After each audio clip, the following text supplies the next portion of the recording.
안녕하세요. 저는 60대 할머니입니다.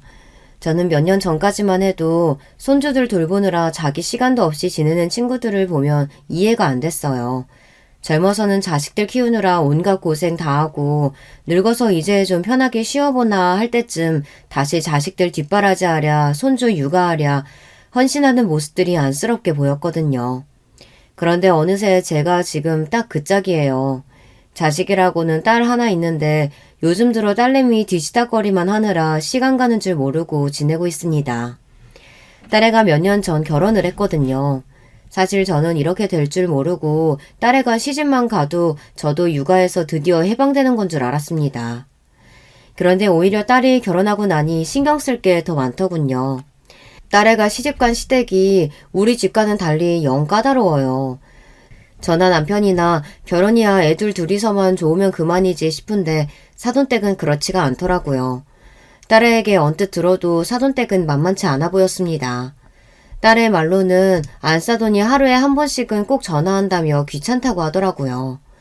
아침이면 출근하기 바빠 죽겠는데 꼭 8시, 9시면 전화와서 우리 아들 아침은 뭘 먹었냐, 집에 먹을 거 있냐 매일 물어보셔. 사돈댁도 우리 집과 마찬가지로 아들만 하나인 집이라 그런지 아들을 장가 보내놓고도 걱정이 많은가 봐요.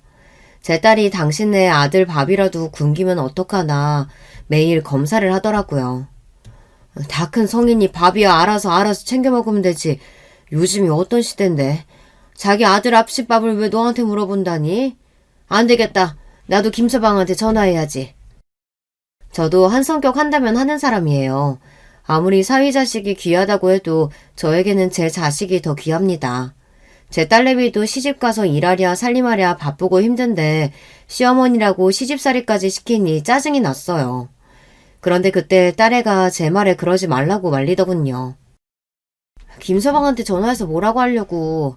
우리 딸도 힘드니까 밥상은 알아서 차려 먹어라 그러려고?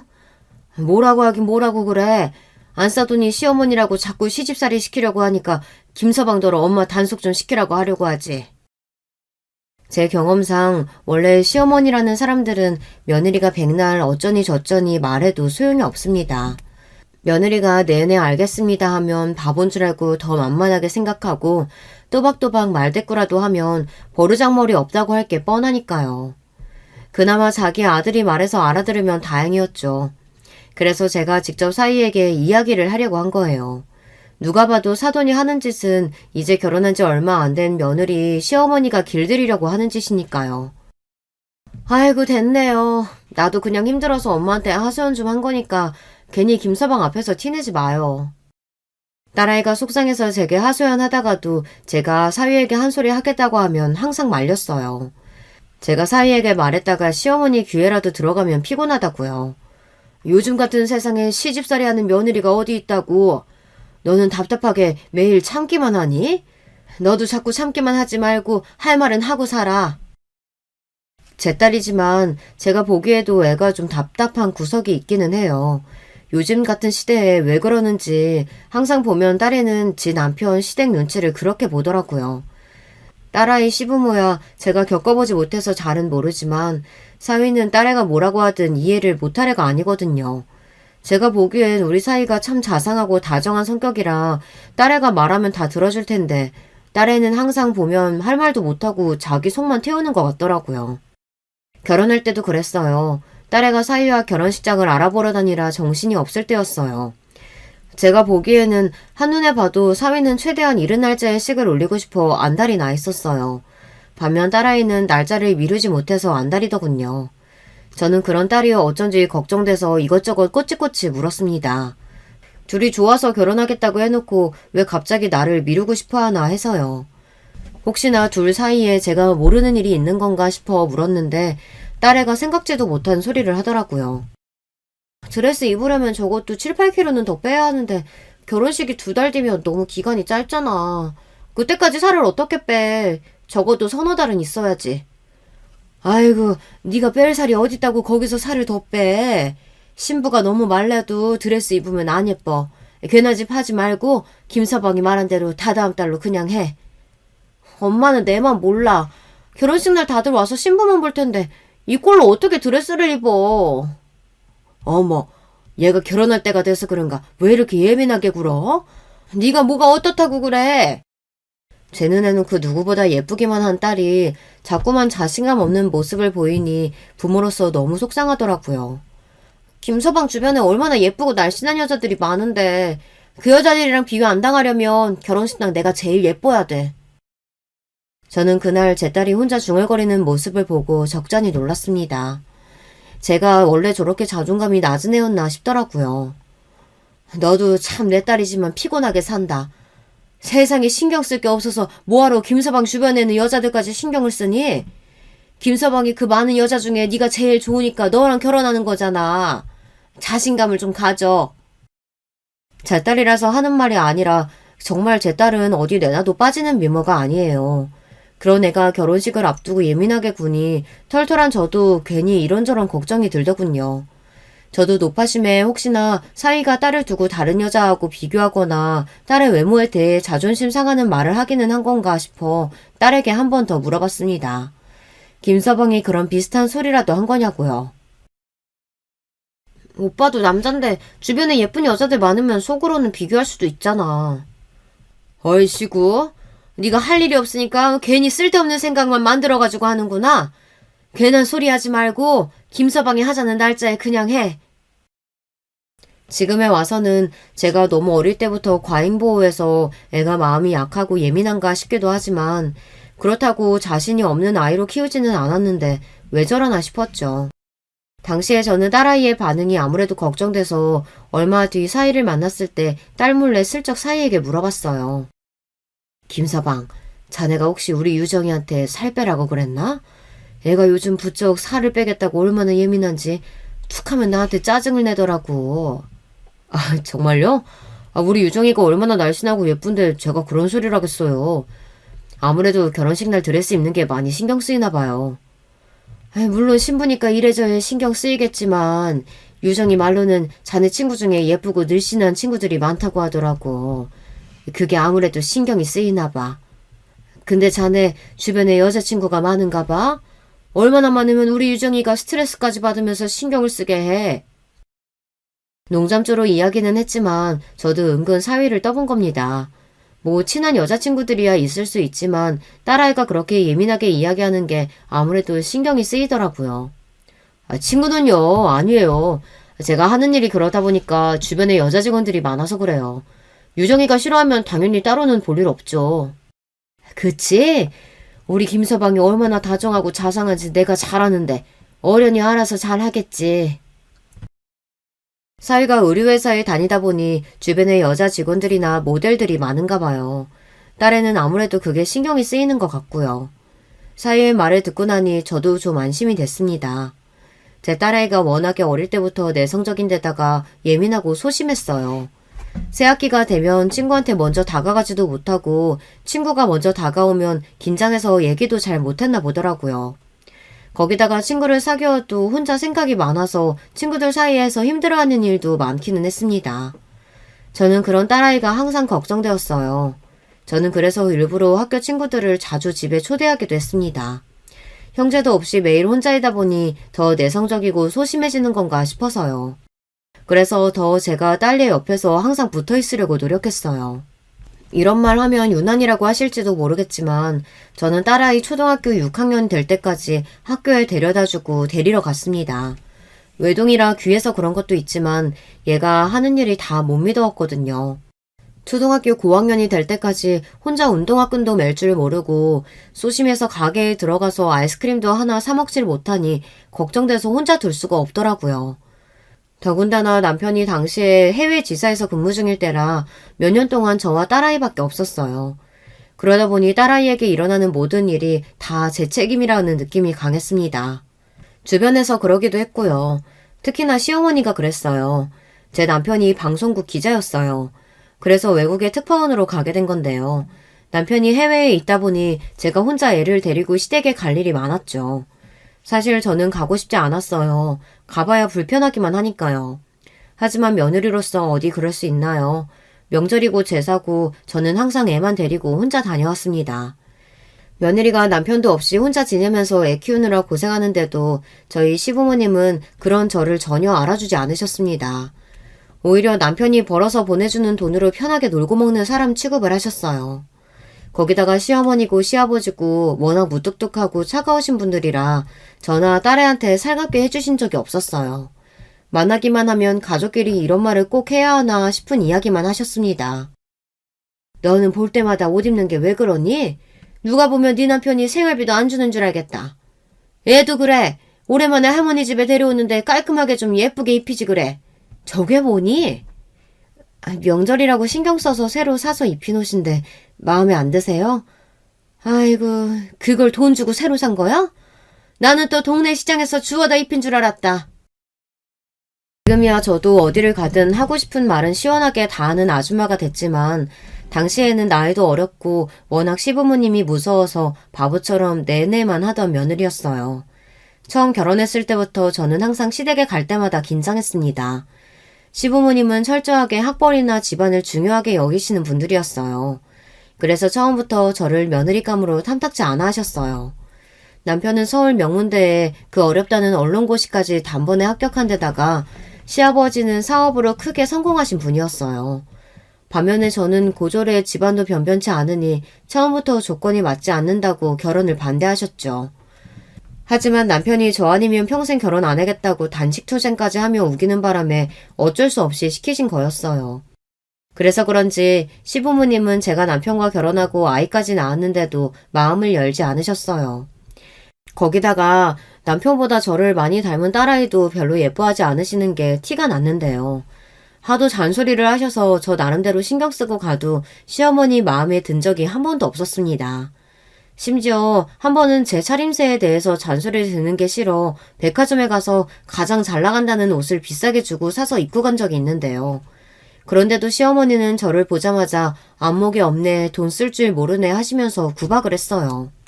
그제야 알았죠. 시어머니는 그냥 며느리인 내가 마음에 안 드시는 거구나. 내가 뭘 해도 미운 거구나 라고요. 그래서 그때부터는 시어머니가 무슨 소리를 해도 별로 상처가 되지 않았어요. 제 안목이나 취향이 문제가 아니라 그냥 시어머니에게 문제가 있는 거니까요. 그렇게 생각하고 나니 오히려 시댁에 가는 길이 참을만 했습니다. 그런데 이게 자식 문제는 다르더라고요. 시어머니가 저에게 뭐라고 하는 건 괜찮았는데 딸아이에 대해 함부로 이야기하는 건 거슬렸어요. 특히나 딸아이가 학교에 가기 시작하고 나자 시부모님의 간섭이 더 심해졌어요. 시부모님은 당신들이 남편을 기자로 키웠다는 것에 자부심이 대단했는데요. 그래서 제 딸도 남편처럼 똑똑한 사람으로 자라길 바라셨습니다. 그런데 제 딸은 그렇지 않았잖아요. 조심성도 많고 소심한 데다가 공부도 썩 좋아하지 않았어요. 그런 애한테 볼 때마다 듣기 싫은 소리를 하시니 얘가 시댁만 가면 더 말이 없었습니다. 그런 모습을 시부모님도 마음에 들어하지 않으셨죠. 유정이 쟤는 도대체 누굴 닮아서 저 모양이라니? 우리 장남은 국민학교 1학년 때부터 반장을 놓친 적이 없는 앤데 유정이 쟤는 반장은커녕 입 벌리고 말하는 소리 한번 듣기가 어려우니 저래서 학교에서 친구나 제대로 사귀겠어? 저게 다 지 엄마가 저렇게 키워서 그렇지 뭐. 고등학교 간신히 졸업해서 회사생활 잠깐 해본 애가 애나 제대로 키우겠어? 시부모님은 딸의 행동 하나하나를 가지고 다 꼬투리를 잡으시며 저에게 뭐라고 하셨어요. 한두 번이야 저도 그냥 한 귀로 듣고 한 귀로 흘리는 거지. 그런 소리도 매번 들으니 저도 모르게 욱하게 되더라고요. 더군다나 다 지난 제 과거 가지고도 구박을 하시니 듣기 거북했고요. 꼭 반장하고 공부만 잘한다고 해서 잘 사는 것도 아닌데 뭘 그런 걸 가지고 그러세요. 우리 유정이 워낙 차분하고 착해서 본인이 다 알아서 잘할 거예요. 네가 그렇게 태평하게 구니까 애가 욕심이 없는 거야. 다른 집들 봐라. 자식 하나면 엄마들이 얼마나 극성맞게 애 키우는데 저러다가 애 대학이나 가겠니? 남편도 없이 시댁에 갈 때마다 저고 딸에게 듣기 싫은 소리만 퍼부시니 저도 점점 참기 힘들었습니다. 그래서 한마디씩 토를 달았는데 그러면 시부모님은 저에게 더 모질게 구셨어요. 친정에서 배운 게 없어서 그렇다는 둥, 당신 아들이 없으니 슬슬 본색을 드러내면서 이제 막 나간다는 둥, 제가 하지도 않은 행동들까지 꼬투리를 잡으시더라고요. 그러다 보니 저는 보란듯 제 딸을 더 잘 키우고 싶었습니다. 시부모님 앞에서 제가 이만큼 딸을 잘 키웠습니다. 보여주고 싶었어요. 하지만 그것 또한 제 마음처럼 되지 않았습니다. 잘못한 건 제 탓이고 잘된 건 항상 다 남편 덕이었거든요. 그러던 중 어이가 없는 일이 하나 있었어요. 저희 시아버지는 몇 년 전 돌아가셨고 시어머니는 구순을 앞두고 실버타운에서 살고 계세요. 시아버지가 남긴 돈은 아내인 본인이 다 쓰고 가실 거라면서 서울에서도 가장 좋은 실버타운에서 살고 계십니다. 딸애가 사위를 만나 결혼하겠다고 했을 때 시어머니에게 찾아가 먼저 인사를 한번 시켰는데 시어머니 반응이 기가 막혔거든요. 그나마 다행인 건 네 딸 너 닮아서 남자 보는 눈은 있구나. 혹시나 남자 보는 눈은 또 자기 아빠 닮아서 어디서 쓸데없는 놈 데리고 들어와 끝까지 내 아들 고생시키는 거 아닌가 했더니만. 시어머니는 사위가 명문대를 나와 집안도 좋다는 얘기를 듣자마자 미소를 감추지 못했어요. 다른 건 물어보지도 않고 바로 마음에 든다고 하셨습니다. 더군다나 좋으면 그냥 좋은 거지 그걸 가지고 또 저를 끌어들여서 남자 보는 눈은 약은 게 저를 닮았답니다. 어머니는 예비 사이도 있는 앞에서 무슨 그런 소리를 하세요. 둘이 좋으면 되는 거지. 내 아들이지만 참 답답하다. 네가 그렇게 착해 빠져서 평생 처자식 챙기느라고 고생한 거 생각하면 억울하지도 않아? 시어머니는 다 늙어서 할 말 못할 말 구분 못하는 건 변하지 않았어요. 예비 사이가 있는 앞에서도 여전히 저를 깎아내리는데 여념이 없었습니다. 좋은 날 괜한 소리 하지 마시고 그냥 축하나 해주세요. 결혼식 날도 곱게 한복 차려입고 앉아만 계시지 또 쓸데없는 소리 하지 마시고요. 그나마 제가 시어머니에게 평생 저런 대접을 받으면서도 이 나이 먹어서까지 남편과 산 이유는 다 남편 덕분이에요. 남편은 그래도 평생 제 편이었거든요. 남편도 3남매 장남으로서 힘든 점이 많았을 텐데 시부모님이나 다른 형제들에게 욕을 먹더라도 항상 저와 딸이 먼저였습니다. 남편이 해외 지사에 있는 동안 제가 시부모님에게 시집살이 당한 거를 누구보다 잘 알다 보니 남편은 한국에 들어왔을 때부터 지금까지 철저하게 제 든든한 버팀목이 되어주었어요. 결혼식 날 보자니 너희 상견례 안 해? 상견례야 당연히 하죠. 사돈댁내 식구가 없어서 그냥 애들하고만 보기로 했어요. 그날도 그랬습니다. 제 예상대로 시어머니는 애들 상견례 자리에 참석하고 싶어 하셨어요. 저는 시어머니께서 그럴 줄 알고 남편에게 이야기를 했었는데 남편은 그냥 우리끼리만 가자고 하더라고요. 사돈 처음 만나는 자리인데 어머니께서 괜한 소리 하시면 우리만 곤란해져요. 그래서 김서방이랑 미리 인사드리라고 데려온 거니까 오늘 보시고 그냥 결혼식 날 오세요. 남편은 단호했습니다. 지금까지 살면서 시어머니께서 사람들 앞에서 저를 어떻게 대해왔는지 너무나 잘 아는 남편은 시어머니를 상견례 자리에 데리고 가고 싶어 하지 않았어요. 아이고 예비 손주 사위 잘 보시게나. 이래서 아들 키워봐야 다 소용없다니까. 예약한 식당이 멀어서 할머니 오시기 힘드시니까 저희가 따로 자주 놀러 올게요. 역시 있는 집 자식이라 그런지 말도 참 이쁘게 하네. 뚝뚝한 유정이 쟤한테는 아깝다. 아까워. 시어머니의 말에 저는 절로 눈살이 찌푸려졌지만 저는 애써 꾹 참았습니다. 나석이 좋아하는 양반이 상견례에 못 가게 생겼으니 속이 뒤틀릴만 하니까요.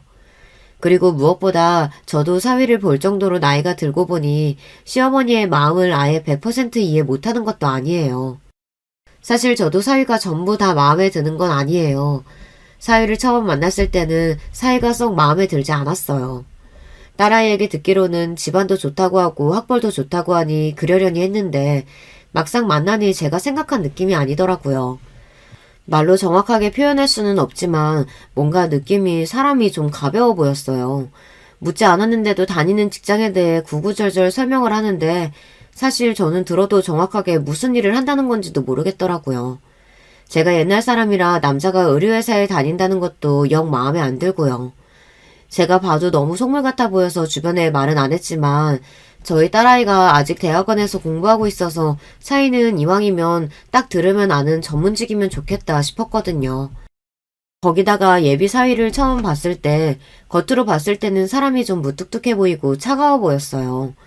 그래도 다행이었던 건 예비 사위가 만나면 만날수록 예의도 바르고 딸에게도 다정하게 잘하는 것 같아 서서히 마음이 열렸습니다. 그리고 무엇보다 결혼까지 허락하게 된 중요한 이유는 사위 집안이 좋아요. 바깥서든이 젊어서부터 사업을 크게 하셨다는데 서울에 건물이 2개나 있다고 하더라고요. 저도 제가 이럴 줄은 몰랐는데 막상 하나뿐인 딸내미 시집 보내려고 하니 저도 시어머니와 다를 게 없더군요. 이런 제가 저도 부끄럽긴 하지만 그래도 지질이 없는 것보다야 있는 집안에 시집 가는 게 나으니 사이가 제 마음에 쏙 들지는 않아도 집안을 보고 보내도 되겠다 싶었습니다. 그런데 살짝 후회할 뻔한 적이 있어요. 상견례 때 일이에요. 안사돈이 자기네 집에 돈이 좀 있는 걸 가지고 제 앞에서 엄청 뻐기면서 잘난 척을 하더라고요. 저희는 집안 분위기가 있어서 호텔 결혼식 할 생각이에요. 아, 물론 비용은 걱정 안 하셔도 됩니다. 저희 쪽 하객이 워낙 많아서 차노댁 비용까지 저희가 다 결제할게요. 아닙니다. 호텔이든 웨딩홀이든 저희 쪽 손님은 당연히 저희가 대접해야죠. 그 와중에 남편은 호텔 결혼식 비용이 얼마나 들어가는지도 모르면서 덥석 우리가 알아서 내겠다고 나섰습니다. 저는 그 상황이 떨떠름했어요. 각자 집안 사정이라는 게 있는 건데 처음부터 우리에게 묻지도 않고 무조건 호텔에서 식을 올리겠다고 하니 기분이 좋지는 않더라고요.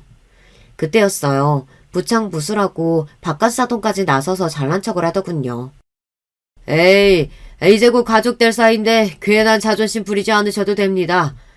그리고 그거 몇 푼이나 된다고 두 집이 나눠서 내고 말고 할 게 뭐가 있어요? 순간 저와 남편은 떨떠름한 웃음을 지었습니다. 그 상황에서 그냥 저희가 알아서 계산하겠다고 우기기도 뭐하고 그렇다고 호텔 결혼식이 싫다고 고집을 피울 용기도 없었죠. 배려해주셔서 감사해요. 식장 외에 따로 들어가는 부분은 저희가 부담하도록 하겠습니다. 저희 집안도 경제적으로 힘들지는 않았지만 호텔 결혼식까지는 생각하고 있지 않았던 터라 사실 부담이 되기는 했습니다. 그래서 저는 괜한 자존심 부리는 것보다 저 나름대로는 최선의 대답이라고 생각하고 정중하게 말씀드렸습니다. 아무리 대단한 방송국 기자라도 월급쟁이 월급 뻔한데 무리하실 필요 없어요. 우리처럼 먹고 살 걱정 없는 사람들이 하나밖에 없는 아들 장가 보내는데 돈 신경 쓰면서 보내겠어요? 뭐가 그렇게 재밌는지 안사돈은 실실 웃으면서 말하는데 저는 하나도 재미없었어요. 그리고 그제야 저와 남편 둘 다 정신이 번쩍 들었습니다. 사돈 내에 몇십억짜리 건물이 2채가 있다는 소리에 혹해서 덥석 결혼을 허락할 때는 몰랐지만 있는 집안들이라고 자기들보다 없는 사람들을 어떻게 대하는지는 잠깐 잊고 있었습니다. 저는 괜한 노파심에 걱정부터 앞섰어요. 혹시나 제 딸도 괜히 있는 집에 시집 보냈다가 제 꼴이 나는 건 아닌가 해서요. 제가 남편이나 딸아이에게 일일이 이야기하진 않았지만 결혼해서 지금까지 시부모님에게 당한 걸 생각하면 지금도 가끔 자다가 벌떡벌떡 일어날 정도로 속이 답답하고 억울하거든요. 제 딸은 절대 저처럼 살기를 바라지 않아요. 남편과의 사이는 물론이고 시부모님에게도 예쁨 많이 받고 행복하게 살았으면 합니다. 그런데 딸의 시부모 될 사람들을 보고 나니 영 마음이 놓이질 않았습니다. 더군다나 가장 걱정이 된 건 사위의 태도였어요. 자기 부모가 예비 장인 장모까지 있는 앞에서 저런 소리를 하는데 전혀 신경 쓰지 않는 것 같더군요. 제 딸만 가시방석인지 어쩔 줄 몰랐습니다. 그래도 어떡하겠어요. 둘이 좋다는데 마음에 좀 걸리는 게 있다고 결혼을 못하게 할 수는 없잖아요. 안 그래도 제가 평생 딸아이 옆에서 과잉보호하며 자석처럼 붙어있어서 애가 더 독립적이지 못한데 제가 결혼까지 간섭하는 건 선을 넘는 것 같았어요. 저와 남편은 걸리는 부분이 좀 있기는 했지만 그래도 딸을 믿고 지켜보기로 했습니다. 그게 부모의 역할이니까요. 그런데 그게 마음처럼 쉽지 않았습니다. 처음 말씀드린 대로 다 큰 딸을 시집까지 보냈는데 더 신경 쓰이는 게 많더라고요. 30년 가까이 매일 품에 있던 아이가 떠나니 저도 쓸쓸했어요. 어린애도 아닌데 밥은 먹었나 잠은 잘 자나 별게 다 걱정되더라고요. 결혼시키고 매일매일 전화도 하고 싶고 얼굴도 보러 가고 싶었지만 저는 애써 참았습니다. 사위가 귀찮아할까 봐서요. 딸이야 내 자식이지만 사위는 아니잖아요. 그런데 사돈들은 저와 달랐습니다. 다 큰애들한테 간섭을 많이 하는 것 같더라고요. 한 번은 이런 적이 있었어요. 애들이 결혼하고 한 달도 안 됐을 때인데 안사돈이 직접 저에게 전화를 했더라고요. 사돈, 웬만하면 제가 이런 소리까지 안 하려고 했는데 딸 시집 보내놓으시고 어쩜 그렇게 태평하세요? 순간 저는 이게 무슨 소리인가 싶어 당황했습니다. 마치 제가 무슨 큰 잘못이라도 한 줄 알았어요. 아니, 사돈, 오랜만에 전화하셔서 안부 인사도 없이 그게 다 무슨 소리세요? 우리 유정이가 뭘 잘못하기라도 했나요? 유정이가 부족한 거야 많죠. 하지만 저도 같은 자식 키우는 입장으로 사돈한테 딸 자식 듣기 싫은 소리 하기는 싫습니다. 단지 내 자식이 부족하면 어미로서 챙기는 게 당연한 건데 사돈께서 새아기한테 너무 무신경한 것 같아서 제가 못 참고 연락을 드렸네요. 안사돈은 특유의 고상한 말투로 말을 하기는 했지만 그 내용은 전혀 고상하지 않았습니다. 제 앞에서 대놓고 제 딸아이를 험담한 거였어요. 어떻게든 애가 30이 넘어서 남편 밥상 하나 제대로 차릴 줄을 모른답니까? 제가 며칠 전에 애들 집에 갔다가 냉장고 보고 깜짝 놀랐잖아요. 냉장고에 먹을 거라고는 없이 아주 텅텅 비었더라고요. 요즘엔 유튜브만 들어가도 반찬 레시피 같은 거 지천에 깔렸는데 어쩜 젊은 애가 그렇게 왜 노력을 안 하는지 모르겠어요. 안사돈은 결국 밥 타령이었습니다. 제 아들이 자기 아들 밥상을 안 차려준다고 굳이 제게 직접 연락까지 한 거예요. 제 평소 성격 같으면 자리에서 벌떡 일어나 핸드폰에 대고 소리를 질렀을 거예요. 내 딸이 당신네 아들 밥상 차려주려고 결혼한 줄 아느냐고 따지면서요. 그런데 그 순간만큼은 어느 때보다 정신을 차려야 했어요. 정신을 똑바로 차리고 시어머니 행세하는 안사돈을 차분하게 밟아줘야 했습니다. 안사돈도 참 귀한 외동아들 장가 보내놓고 많이 적적하신가 봐요. 굳이 다 큰아들 밥 걱정까지 하시는 걸 보니. 아휴, 근데 저도 사돈 이야기 들으니 이제야 좀 걱정이 되기는 하네요. 우리 유정이도 워낙 입맛이 까다롭고 입이 짧은 앤데 우리 김서방이 우리 딸 잘 돌봐주나 모르겠네요. 저는 이에는 이, 눈에는 눈이었습니다. 네 아들 귀한 줄 알면 내 자식도 귀한 줄 알라는 거였죠. 그 순간 핸드폰 너머로 고요한 정적이 흘렀습니다. 안사돈은 아무래도 저와 말이 안 통한다 싶었는지 고상한 척하던 말투를 버리고 살짝 언성을 높이더군요. 어머 안사돈, 그게 무슨 뜻이에요? 지금 우리 아들더러 새아기 밥이나 챙겨주라는 이야기예요? 왜요? 그게 이상한가요? 둘이 사는데 누구라도 하나가 나서서 하면 되지. 요즘 세상에 남자 여자 그런 게 어디 있나요? 그리고 들어보니까 김서방이나 우리 유정이나 서로 생활비 반반 내고 둘 다 돈 관리도 따로 한다던데요. 안사돈이 몰라서 하는 소린데 요즘 애들은 우리 때랑 달라요. 신경 안 써도 철저하게 분업해서 알아서 잘 할 거예요. 그러니까 안사돈도 괜한 걱정하지 마세요. 저는 내내 마음에 담아뒀던 말을 안사돈에게 했습니다. 사실 상견례 때 저와 남편 앞에서 사돈들이 돈 자랑을 해댈 때 재수가 없기는 했거든요. 그래서 딸내미 대학원 학비랑 생활비는 아직 저희가 주고 있어요. 사위가 별말 안 하더라도 우리 딸애가 괜히 사위 눈치라도 볼까 봐서요. 옛말에 사위 사랑은 장모라는데 그렇지도 않은가 봅니다. 그러니까 안사돈 말씀은 결국 제 아들더러 알아서 차려 먹으라는 거네요. 제 말에 자존심이 좀 상했는지 안사돈이 언성을 높이더군요. 제가 아무래도 너무했나 싶어 살짝 발을 뺐습니다.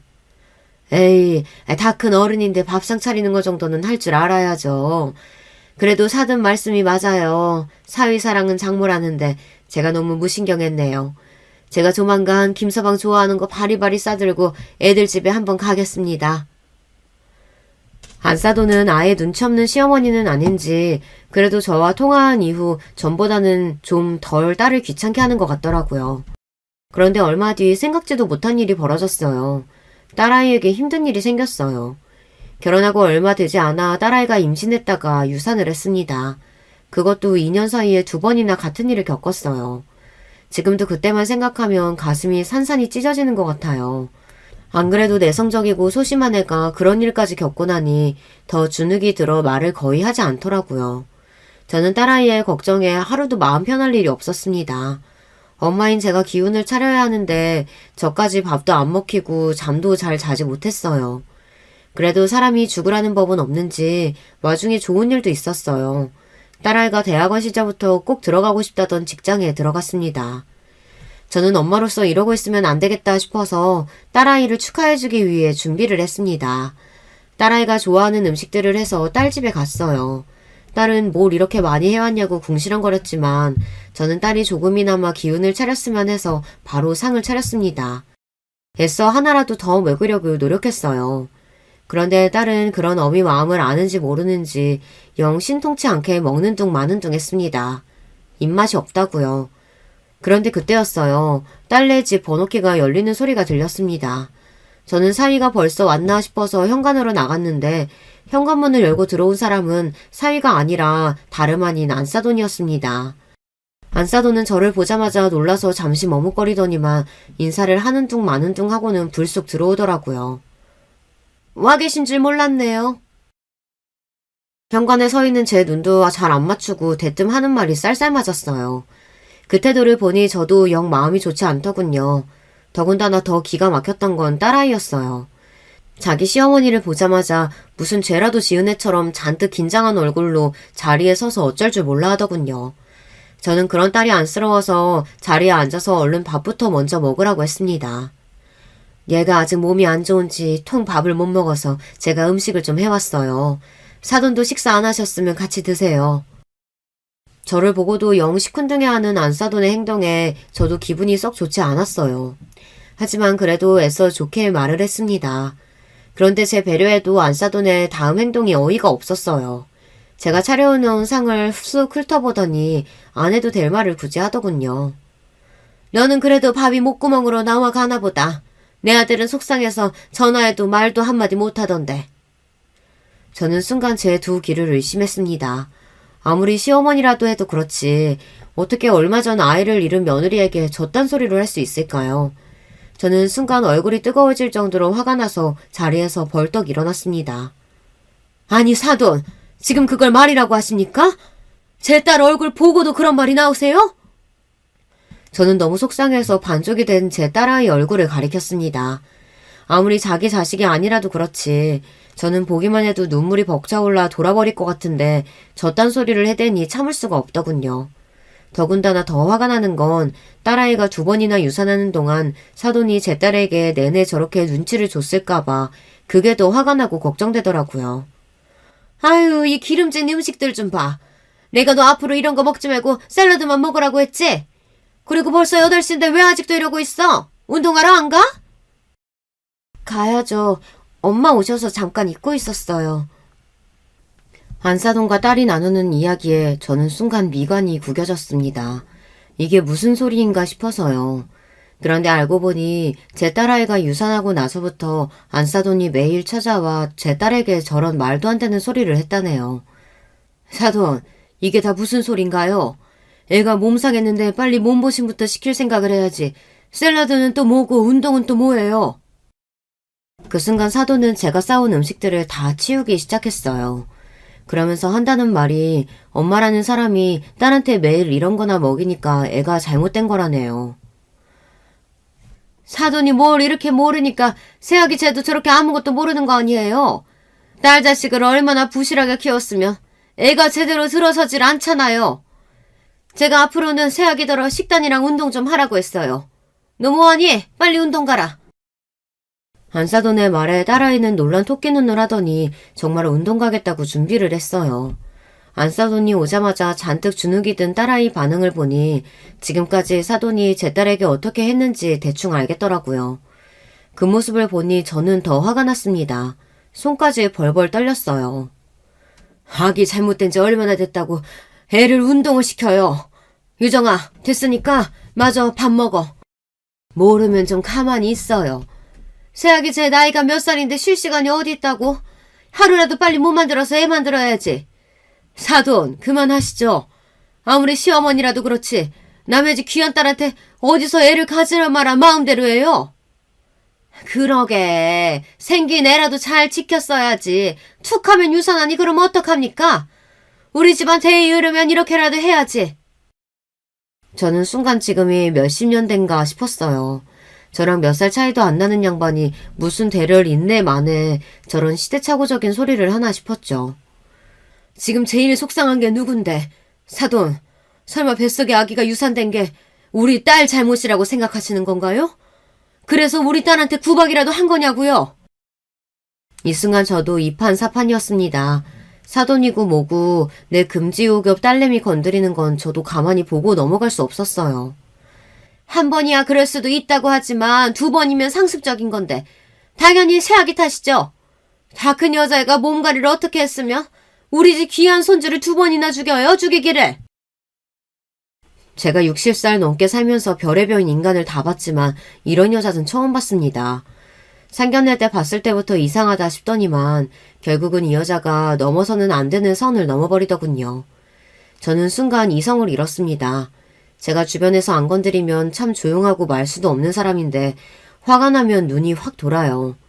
지금까지 살면서 제 눈이 딱 2번 돌은 적이 있어요. 한 번은 시아버지가 치매에 걸렸을 때였는데 시어머니가 저더러 시아버지 수발을 들라며 모시고 살라고 했을 때예요. 본인은 늙고 힘들어서 시아버지 수발을 들 수 없으니 저더러 모시라고 했습니다. 과거에 시부모님이 남들만큼은 사람 대접을 해줬어도 제가 그 정도로 기가 차지는 않았을 거예요. 몇십 년 동안 사람을 개무실해놓고 정작 다 늙고 병드니 저에게 모셔라 마라 하니 저도 화가 나더군요. 처음엔 저도 좋게 말했어요. 모실 생각이 없다고요. 그런데 제 말에 시어머니는 잔뜩 흥분해서는 저에게 괘씸하다더군요. 맏며느리가 어디서 감히 시부모를 못 모신단 소리를 해? 시부모가 모시라고 하면 잔말 말고 모셔야지. 흥분한 시어머니는 자기 뜻대로 되지 않자 혼자 부들부들 떨더니 저에게 옆에 있던 화분을 던졌어요. 화분이 제 옆으로 빗나가긴 했지만 파편이 저에게 다 튀었습니다. 순간 저는 태어나서 처음으로 이성의 끈이 끊어지는 느낌을 받았어요. 옆에 있던 남편이 놀라서 먼저 한마디 하려고 했는데 제가 먼저 자리에서 일어났습니다. 어머니, 지금 저한테 화분 던지신 거예요? 기가 막혀서. 제가 지금까지 바보처럼 당하고만 있으니까 제가 병신인 줄 아셨나 봐요. 저 어머님이 오늘 저한테 한 짓 절대 그냥 못 넘어가요. 신고할 거니까 그런 줄 아세요. 여보, 내가 당신 봐서 웬만하면 참고 살려고 했는데 이젠 더 안 되겠어. 우리 그냥 이혼해. 내가 이 나이에 미쳤다고 시아버지 똥기저귀 갈 일 있어? 저는 결혼하고 처음으로 남편이랑 시어머니에게 고래고래 고함을 질렀습니다. 그 당시에는 정말 이혼까지 할 생각이었어요. 물론 남편이 급하게 수습을 한 덕분에 시아버지는 요양원으로 모시고 시어머니는 실버타운에 들어가시는 걸로 일은 일단락됐습니다. 물론 그 이후에도 시어머니는 저에게 아무 때고 막말을 하기는 했지만 절대 그 전만큼은 아니었어요. 남편이 중간에서 워낙 잘했거든요. 그 이후로 2번째 이성의 끈이 끊어진 거예요. 저는 순식간에 안사돈에게 달려들었습니다. 그리고는 안사돈의 머리끄댕이를 잡았어요. 이 앞에 내가 돈 좀 있다고 아주 할 말 못할 말 구분을 못하네. 죽이긴 내 딸이 뭘 죽였다고 지랄이야. 어디서 감히 내 딸한테 그딴 개소리 짓거려? 저도 제 행동에 순간 놀랐습니다. 지금까지 살면서 아무리 화가 나도 누구를 때리거나 살짝 친 적도 없는데 사돈이 제 딸한테 그 촐싹맞은 입으로 해코지를 하니 절로 화가 나더군요. 이 무식한 여자가 지금 뭐 하는 거야? 엄마, 왜 그래? 그만해.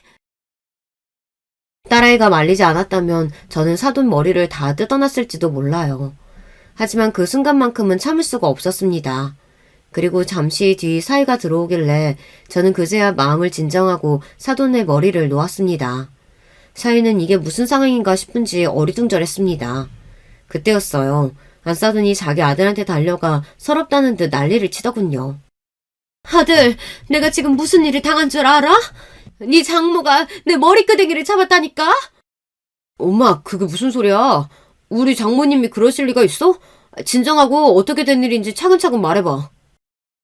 그래도 다행인 건 사위가 자기 엄마를 닮지는 않았다는 겁니다. 이런 정신없는 상황에서도 차분하게 상황을 물어보더군요. 오히려 당황한 건 제 딸이었어요. 제 행동에 많이 놀랐는지 엉엉 울고 있더군요. 저는 안 되겠다 싶어 상황을 정리했습니다. 김서방, 내가 자네 앞에서 이러면 안 되는데 오늘은 도저히 참을 수가 없어서 내가 흥분을 좀 했네. 근데 이건 어디까지나 안사돈이 실수하신 거야. 아무리 아기를 잃은 게 슬퍼도 그렇지 어떻게 내 앞에서 내 딸한테 그런 소리를 할 수가 있어? 자초지정을 알게 된 사위는 한숨을 크게 내쉬었습니다. 그리고 저에게 사과했어요.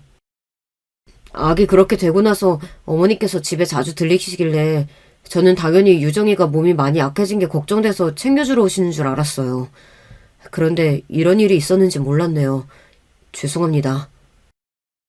사위는 안사돈이 매일 와서 제 딸에게 샐러드 먹어라, 운동해라 그런 잔소리를 하고 있는지 전혀 몰랐답니다. 아니야, 자네가 무슨 잘못이 있겠나. 자네도 마음 많이 안 좋을 텐데 나까지 실수해서 미안하네.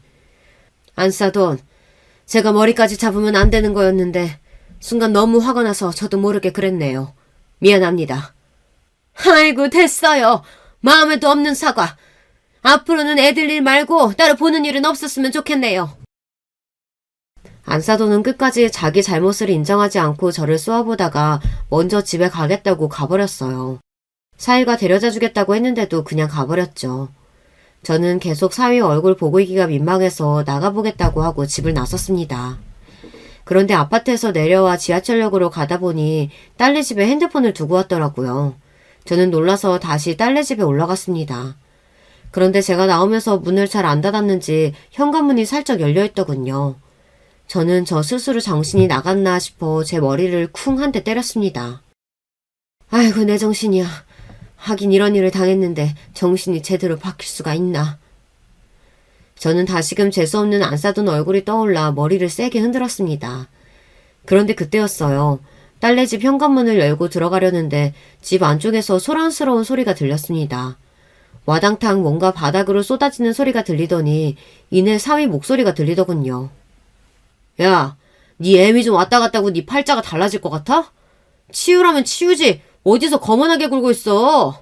네가 요새 좀 덜 맞았지? 저는 처음 들어보는 낯선 사위의 목소리에 놀라서 거실로 달려들어갔어요. 그런데 그 순간 사위놈이 제 딸 뺨을 세게 때렸습니다. 그 순간 저는 제 인생에서 3번째로 이성을 잃고 말았어요. 너 이 새끼 지금 뭐 하는 거야? 저는 그대로 사위 새끼에게 달려들어 얼굴이고 머리고 잡히는 대로 때리고 흔들었습니다.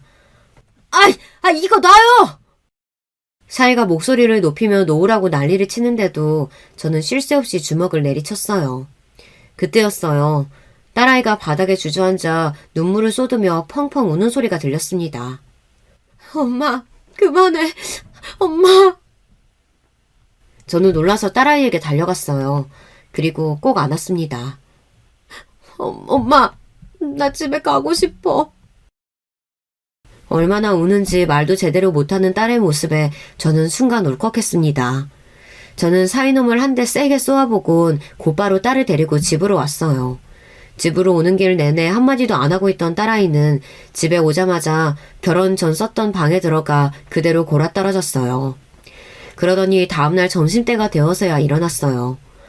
그러고는 그제야 지금까지 있었던 일을 제게 쏟아내듯 말했습니다. 알고 보니 사위 새끼는 인간이 아니라 악마였어요. 지금까지 결혼해서 사는 동안 사위 새끼가 딸에게 손을 댄 게 한두 번이 아니라네요. 별일 아닌 일에도 툭하면 딸을 때렸대요. 심지어 최근에 아이를 잃은 것도 사위 새끼가 때려서 그런 거라네요. 저는 딸의 이야기를 듣는 내내 눈물이 앞을 가려서 도무지 말을 할 수가 없었습니다. 그런 큰일이 있었는데 왜 엄마한테 말을 안 했어? 그런 일은 엄마한테 말했어야지. 엄마한테 항상 부족한 딸이라 어떻게 해서든 결혼해서 잘 사는 모습 보여주고 싶었어. 할머니한테도 마찬가지고. 알고 보니 딸아이가 혼자 마음고생을 많이 했더라고요. 어릴 때부터 저와 지내면서 제가 시부모님에게 시집살이 당하는 모습을 보고 자라 그런지 제가 시부모님에게 매일 구박당하는 모습이 싫었답니다. 특히나 딸아이 문제로 시부모님이 제가 뭐라고 하는 게 가장 듣기 싫었대요. 그래서 어떻게든 저나 시어머니에게 본인이 잘 사는 모습을 보여주고 싶었대요. 그런데 그게 생각처럼 되지 않았답니다. 사위놈이 결혼 전까지는 멀쩡하더니만 결혼하고 나서 180도 달라졌대요. 초반에는 안 그랬는지 언제부턴가 회사 일이 적성에 맞지 않는다며 사업을 하겠다고 회사를 그만두고 나오더니 이상해졌답니다. 어디서 사기를 당했는지 모은 돈을 다 잃고 들어와서는 몇 날 며칠 폐인처럼 있다가 딸아이에게 생활비를 뜯어갔답니다. 그리고는 딸아이가 무슨 말만 하면 극도로 화를 내고 소리를 질렀대요. 그러면서 친정이나 시댁에는 일절 말하지 말라고 했답니다. 말하면 죽여버릴 거라고까지 했대요. 그래도 딸아이는 사위가 변할 거라고 기대하고 기다렸답니다. 그런데 사위의 만행은 시간이 갈수록 더 심해졌대요. 딸에게 처음으로 손을 댄 게 딸아이가 첫 번째 유산을 하고 난 뒤 얼마 되지 않아서였대요. 딸아이가 오랜만에 친구들을 만나 시간을 보내고 왔는데 딸아이에게 바람을 피우고 온 거라고 의심을 하며 말도 안 되는 꼬투리를 잡아 욕을 하고 때렸다고 하네요. 그리고는 다음날 무릎까지 꿇고 빌었답니다. 내가 요즘 되는 일이 없다 보니까 술에 취해서 나도 모르게 그랬던 거야. 제발 한 번만 용서해줘. 딸아이는 점점 자신의 결혼 생활이 잘못되고 있다는 걸 알고 있었지만 혼자 어떻게 해야 할지 몰랐대요. 남편에게 맞고 살다가 이혼했다고 하면 저나 남편이 얼마나 힘들어할지 알다 보니 더 말을 할 수 없었대요. 혼자서는 감당할 수 없을 정도로 무서웠답니다. 더군다나 그런 일이 있고 나면 사위새끼가 한 며칠은 잘했답니다. 제 딸아이는 그 지옥 속에서 계속 그 악몽을 반복하고 있었던 거예요.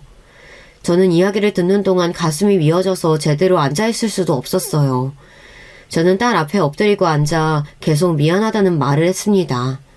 딸아이가 그 지옥 같은 불행 속에서 버티는 동안 엄마라는 사람이 어떻게 몰랐을까 싶어서 미안하더라고요. 저는 그날 딸아이에게 약속했습니다. 제 딸을 아프게 한 그놈도 그놈의 부모도 절대 가만두지 않겠다고요. 그리고 얼마 뒤 저는 딸과의 약속을 지켰습니다. 남편이 나서서 일이 쉽게 풀렸어요. 남편은 저와 달리 이성적이에요.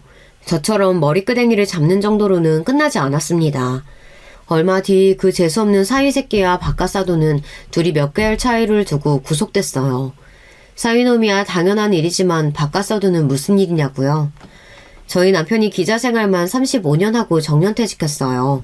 주변에 아는 기자들은 물론이고 아는 경찰들도 많습니다. 저희 남편은 복수를 위해 전 사돈에 대해 뒷조사를 좀 했어요. 사실 결혼할 때부터 사위놈이든 사돈이든 하는 일이 명확해 보이지 않았는데 돈을 많이 벌었다길래 좀 이상하게 생각했거든요. 그런데 역시나 뒤가 구렸습니다. 알고 보니 바깥사돈은 젊어서부터 오랫동안 여의도에서 유흥업소를 운영했다더라고요. 그러면서 증권사 간부들과 가까워져 술을 접대하고는 그들에게 정보를 샀답니다. 그러면서 주변에 살짝 흘리기도 하면서 몇몇과 작정하고 비상장 주식 사기까지 쳤다더라고요. 경찰에서 냄새를 맡고 조사받은 적이 있기는 한데 바지 사장이 걸려 들어가고 사돈은 쏙 빠져나왔나 보더군요. 사돈은 지금까지 그 사기친 돈을 가지고 호의호식하며 건물을 2개나 올린 거였어요. 남편은 후배 기자들에게 정보를 얻어 경찰에 제보했습니다. 워낙 피해 금액이 큰 사건이라 뉴스에도 대대적으로 보도됐습니다. 그리고 얼마 뒤 사돈은 압수수색을 당하고 구속됐어요. 사위놈은 제 딸이 고소했고요. 사위고 그 집안이고 풍비박산을 내서 속은 후련하지만 아직도 저는 가슴 한편이 욱신거립니다. 제 딸아이가 안쓰러워서요. 사위를 고소하고 사돈 양반 사건이 알려지기 시작하면서 사돈이고 사위고 우리 집에 매일 찾아오고 난리도 아니었어요. 물론 일절 만나주지 않았지만 딸아이는 굉장히 불안해했습니다. 그 모습을 보는데 제 속이 아니더라고요. 딸아이는 꾸준히 병원에 치료하러 다니고 있어요. 하지만 아직 많이 힘들어합니다. 그래도 저는 포기하지 않고 딸아이 옆에 꼭 붙어있을 거예요. 그래서 꼭 우리 딸내미 다시 행복하게 만들어줄 생각입니다. 여러분께서 저와 딸아이에게 힘내라고 할 수 있다고 응원의 글 좀 많이 댓글로 달아주세요. 그럼 우리 가족에게 큰 힘이 될 것 같습니다. 지금까지 저와 저희 딸의 이야기 들어주셔서 감사해요. 여러분의 가정에는 항상 기쁜 일만 가득하시길 바랄게요. 안녕하세요. 저는 집에서 집안일을 할 때 유튜브로 사연 듣는 것을 좋아하는 인천에 사는 50대 주부입니다. 특히 대청소하거나 밀린 빨래를 할 때 사연을 들으면 시간 가는 줄 모르겠더라고요. 매번 들으며 웃겨서 웃기도 하고 감동적인 사연엔 눈물도 흘리고 있습니다. 그러다 문득 제 얘기도 제보하면 어떨까 하는 마음이 들었어요. 그래서 용기 내어 제보하게 됐습니다. 오늘 제가 제보하게 되는 사연도 제 주위에선 꽤 유명하거든요. 말했을 때 반응이 다들 너무 좋아서 유튜브에 제보하게 됐어요.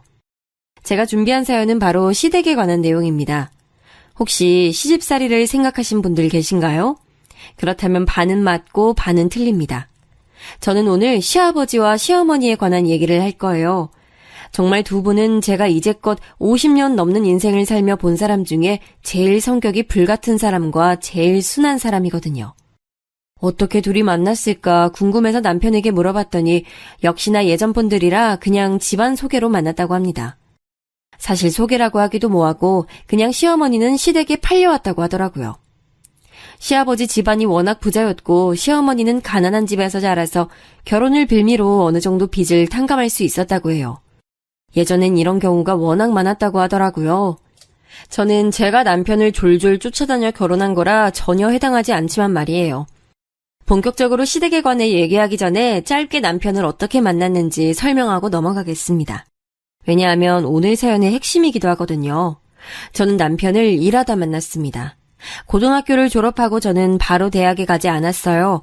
집이 가난해서 등록금이 없었거든요. 그렇다고 제가 뭐 엄청나게 공부를 잘해서 서울에 있는 학교를 장학금을 받고 들어가는 수준도 아니었습니다. 전문대라도 가려고 했는데 진짜 돈이 너무 부족했어요. 저는 엄마가 일찍 병으로 돌아가셔서 홀아버지 밑에서 자랐거든요. 하필 3남매 중 막내라 첫째인 언니와 둘째인 오빠는 어떻게 지원을 받았는데 저는 못 받았습니다. 언니와 오빠가 그래도 대학을 가라고 돈을 모았는데 미안해서 받질 못했죠. 차라리 제가 몇 년 돈을 모아 그 돈으로 가겠다고 하고 패밀리 레스토랑에서 일하게 됐습니다. 고등학교를 졸업하고 바로 돈을 버는 거라 서툴렀어요. 지금 생각해도 같이 일하던 분들에게 참 감사합니다. 패밀리 레스토랑이고 대부분이 가족 단위라 손님들 상대가 그렇게 어렵진 않았어요. 그런데 어느 날 그러기 쉽지 않은데 어떤 아저씨 손님이 맥주를 과하게 드셔서 술에 취하셨습니다. 회사 회식으로 오신 것 같았는데 갑자기 고성을 지르고 난폭한 행동을 하기 시작했죠. 어이 아가씨 맥주 더 가져와! 아까 시켰는데 왜 자꾸 안 가져오는 거야? 너무 어렸던 20살에 저는 당황했어요.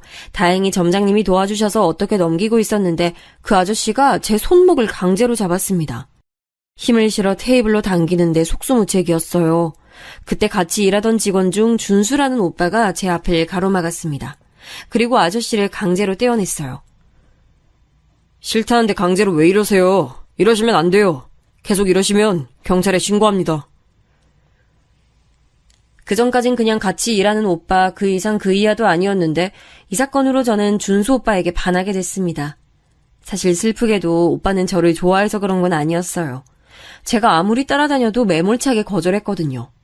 그래도 전 굴하지 않았습니다. 결국 10번 찍어 안 넘어가는 나무 없다고 하죠. 그렇게 저는 남편을 쟁취하게 됐어요. 그런데 사귀는 것도 어려웠는데 글쎄 결혼 전에는 무슨 영화를 찍는 줄 알았답니다. 남편은 본인은 결혼 생각이 진짜 전혀 없다며 미안하니까 다른 남자를 찾으라고 하더라고요.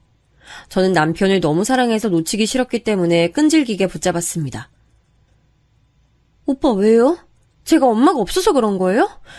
이유라도 말해줘 제발. 그런 거 아니야 영훈아. 너나 너희 가족에게 문제가 있는 게 아니야. 그러니까 그 이유가 뭔데? 속 시원하게 말해주면 안 돼? 우리 아버지, 그러니까 네 시아버지 될 사람 때문에 결혼이 안 돼. 남편은 한참 망설이다 가정사를 고백했습니다. 알고 봤더니 시아버지 될 사람이 성격이 좋지 않다고 하더라고요. 남편은 심지어 눈물까지 보이며 말했습니다. 저한테 미안해서 도저히 결혼은 못하겠다고요. 사실 그 소리를 듣고 너무 놀랐어요. 남편에겐 그런 성향이 전혀 보이지 않았거든요. 심지어 남편은 전공이 태권도였습니다. 운동 전공이라 힘도 세고 몸도 좋았죠. 알고 봤더니 그 이유가 본인 아버지 때문이라고 하더라고요. 어릴 때부터 어머니에게 손을 대는 아버지가 너무 미워서 운동을 시작하게 됐다고 고백했습니다. 남편에겐 여동생이 있었는데 여동생과 제 시어머니 될 분을 지키려는 이유였다고 하더라고요. 그 얘기를 듣고 저는 다시 한번 남편에게 반하게 됐어요. 아버지와 연을 끊지 못한 이유도 바로 시어머니 때문이라고 추가로 설명했습니다. 본인마저 연을 끊으면 시어머니를 지킬 사람이 아무도 없었다고 하더라고요. 그리고 그때는 제 나이도 어려서 저 얘기를 들어도 아무렇지도 않았습니다. 그래서 저는 괜찮다고 남편을 오히려 다독였어요. 친정 아버지와 우리 언니, 오빠에겐 당연히 비밀로 했습니다. 아무리 어려도 아닌 건 알았거든요. 결혼은 아니라며 저를 매몰차게 뿌리치는 남편을 얼마나 따라다녔는지 몰라요. 그때는 둘 다 패밀리 레스토랑을 그만두고 둘 다 대학을 졸업하고 일을 하고 있었거든요. 제가 남편의 군대도 기다려주고 남편도 또래보다 늦은 제 대학 생활을 기다려줬습니다. 그때는 남편이 없으면 안 될 것 같았어요. 어렸을 때부터 외로움에 취약했던 터라 제 옆에서 한결같은 남편이 너무 좋았습니다. 남편은 그때 태권도장에서 일하고 있었는데 제가 도장으로 찾아가서 매일같이 기다리자 나중엔 본인 여동생을 데려왔어요. 5년 넘게 사귀면서 여동생은 있다는 얘기만 듣고 본 적이 없었거든요. 제가 아무리 궁금하다고 해도 보여주지 않았는데 여동생을 보자 그 이유를 알게 됐습니다. 결혼이요? 우리 오빠만 보면 반대 안 해요. 내 친오빠지만 진짜 사람 좋아요. 근데 저 집하고 연락 끊었거든요. 그 이유가 뭔지 아세요? 우리 아빠 때문이에요. 저도 그건 들어서 알고 있어요. 그래도 결혼하고 싶어요. 우리 아빠, 아빠라고 부르고 싶지도 않아요. 그 사람 진짜 말도 하기 싫어요. 딸도 때리고 엄마도 때리는데 며느리라고 손 못 댈까요? 오빠가 막아주긴 하겠지만. 시누이는 저에게 대놓고 결혼은 안 된다고 말렸습니다. 그래도 저는 물러서지 않았어요. 그냥 남편이 있으니 괜찮을 것 같았죠. 제가 끈질기게 달라붙자 남편은 자포자기한 상태가 됐습니다. 시누이는 본인은 말렸다고 할 일을 다 했으니 자기에게 연락하지 말라고 하더라고요. 자기는 아빠한테 질릴 대로 질렸다는 말을 끝까지 했죠. 제 끈질긴 매달림이 남편에게 통했는지 남편은 본인 집에 인사를 가자고 했습니다. 저는 너무 좋아서 설레는 마음으로 가기로 한 날짜를 손꼽아 기다렸어요. 그리고 드디어 인사 가는 날이 되었습니다. 아침부터 옷을 몇 번을 갈아입고 머리까지 예쁘게 했어요. 백화점에 가서 시부모님 줄 선물도 사서 예쁘게 포장하고 꽃다발까지 들고 방문했습니다. 남편은 저에게 아니다 싶으면 그냥 그대로 나가도 된다고 말하더라고요. 저는 제가 직접 보고 판단하고 싶은 마음에 일단 그대로 시댁에 향하게 되었죠. 그리고 딱 시부모님을 마주쳤는데 사실 첫인상은 두 분 다 온화하셨습니다.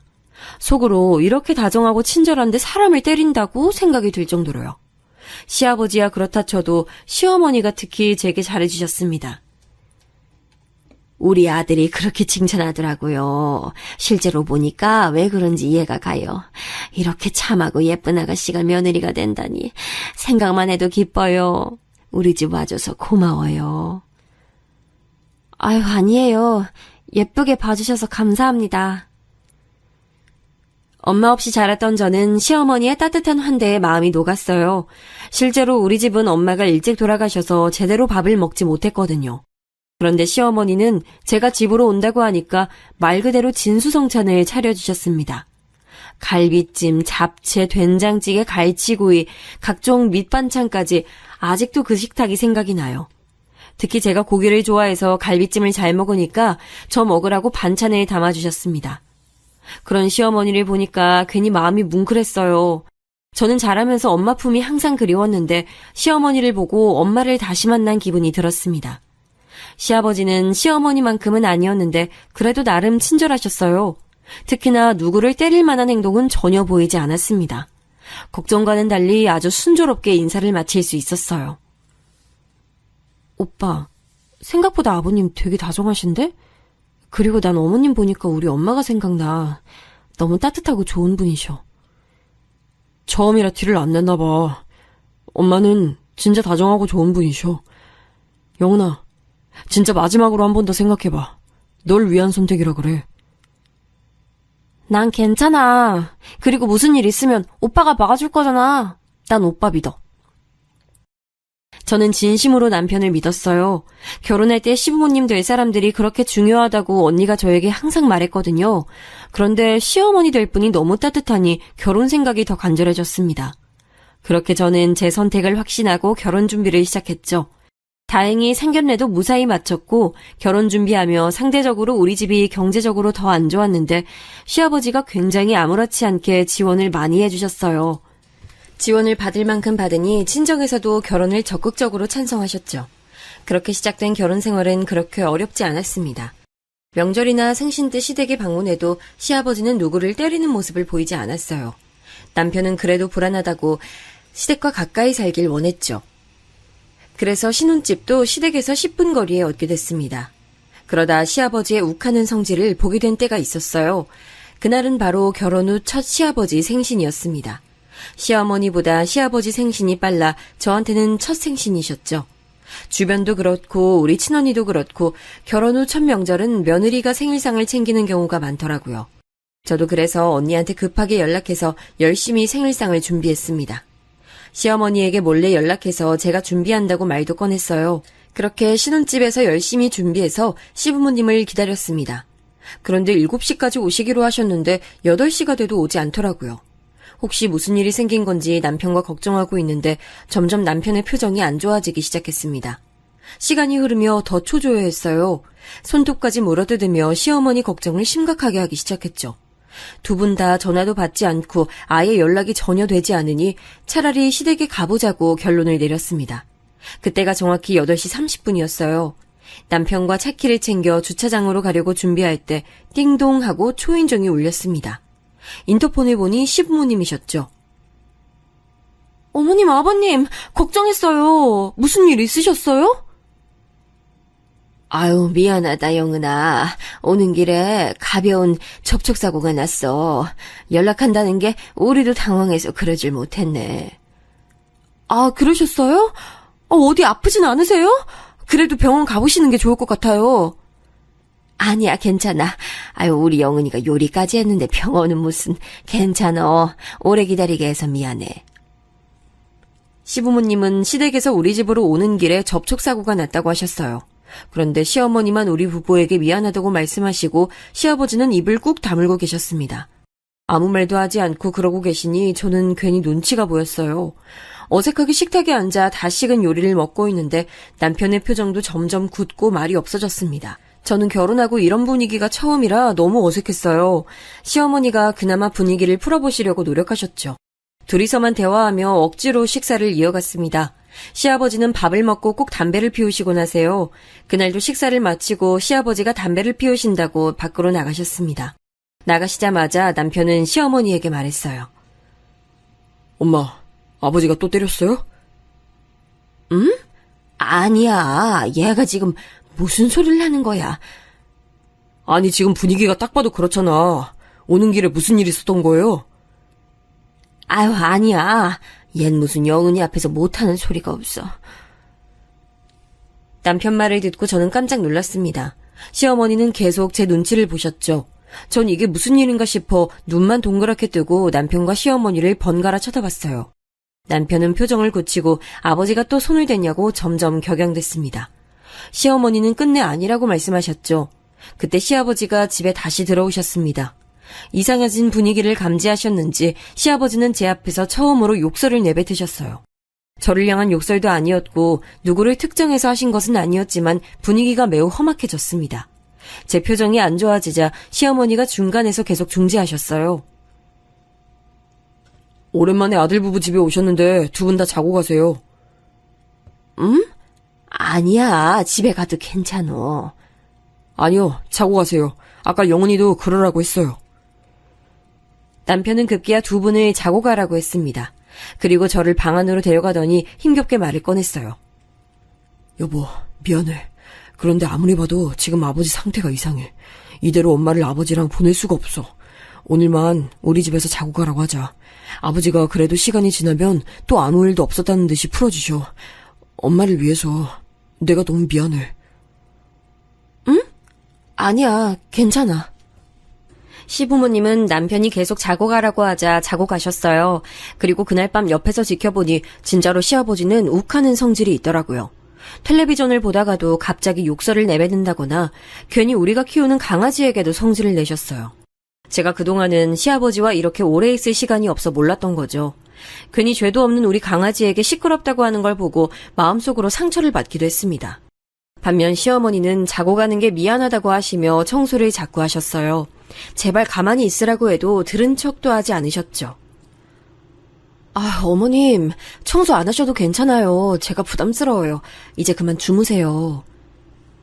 아니야. 내가 이렇게 얹혀 자는데 청소까지 안 하면 어떡해. 아유, 어머님. 어머님, 여기 멍이... 쉿. 영은아, 부탁이야. 아들한테 날리지 말아줘. 그러다 저는 화장실 청소하는 어머님을 말리다 팔에 있는 멍을 발견했습니다. 어머님은 제가 발견한 멍을 필사코 숨기고자 하셨어요. 남편에게 제발 알리지 말아달라며 애처롭게 비는 모습을 보니 가슴이 아팠습니다. 그 장면을 보자 남편이 했던 말이 현실로 떠올랐어요. 제가 놀라자 어머님은 괜찮다며 오히려 저를 달래셨습니다. 어머님과 약속했기에 이 장면을 남편에게 따로 말하진 않았어요. 그렇게 시부모님은 다시 다음날 시댁으로 가셨습니다. 다행히 남편이 말했던 것처럼 시아버지는 자고 일어나니까 기분이 괜찮아지셨어요. 남편이 말하길 시아버지는 24시간 내내 기분이 안 좋고 그러면 모르겠는데 본인 기분이 안 좋을 때만 시어머니에게 손을 댄다고 하더라고요. 기분이 좋으면 첫날 저에게 그랬던 것처럼 시어머니에게 또 잘한다는 말을 들었습니다. 시어머니도 이혼을 생각했는데 그때마다 또 정신 차린 것처럼 또 잘해주고 하니 계속 이렇게 살게 됐다고 했죠. 그리고 시아버지 집안이 잘 산다고 했잖아요. 실제로 시어머니 집에 있는 빚을 다 갚아줬다고 해요. 그러니까 시어머니는 이혼하고 싶어도 자꾸 시아버지가 그 돈을 갚고 나가라고 하니 이혼도 못하고 있었습니다. 그렇게 저도 점점 시아버지의 실체를 알게 됐는데 어느 날 시아버지의 만행이 하나 더 생겼어요. 남편이 퇴근하고 집에 왔는데 표정이 너무 어둡더라고요. 무슨 일이 있냐고 물었더니 시어머니가 연락이 왔다고 하며 어렵게 말을 꺼냈습니다. 아니, 우리 할머니, 그러니까 우리 엄마한테는 시어머니지. 아버지가 할머니를 집으로 모시겠대. 거동이 불편하신데 요양원에 보내긴 싫으신가 봐. 그거 병간호를 다 우리 엄마가 하게 생겼어. 어머, 하긴 아버님은 일하셔야 하잖아.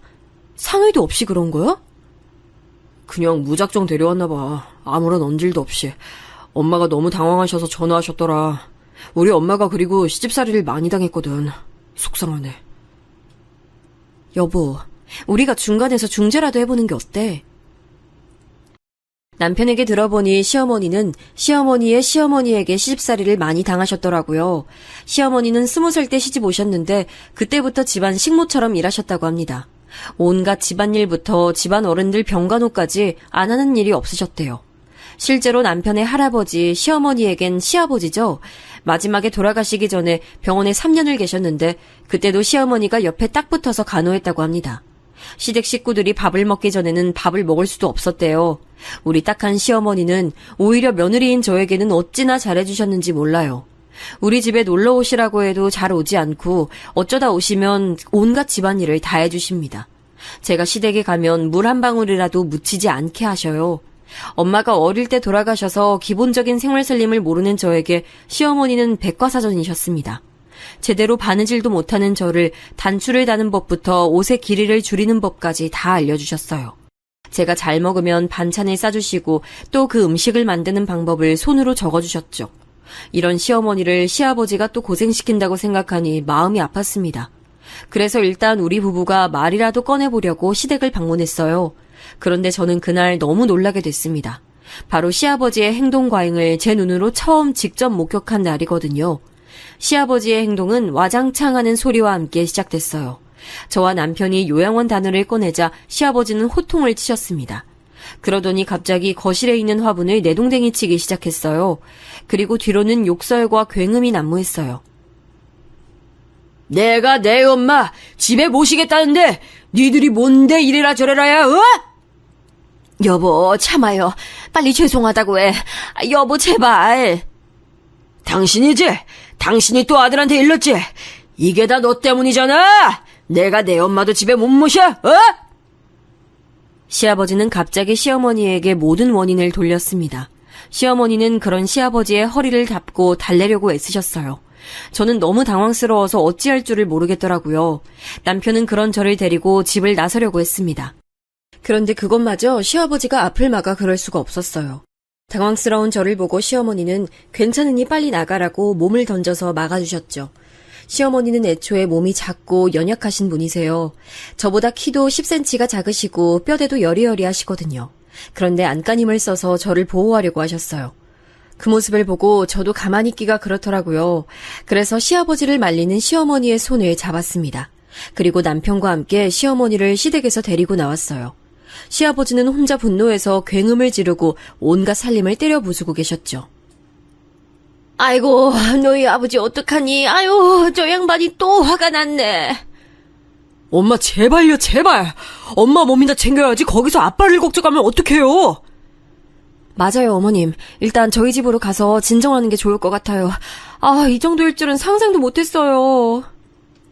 시어머니는 계속 안절부절 못하셨습니다. 집에 도착해서 따뜻한 차와 과일을 줘서 시어머니를 안심시켰어요. 그래도 시어머니는 불안함을 감추지 못하셨습니다.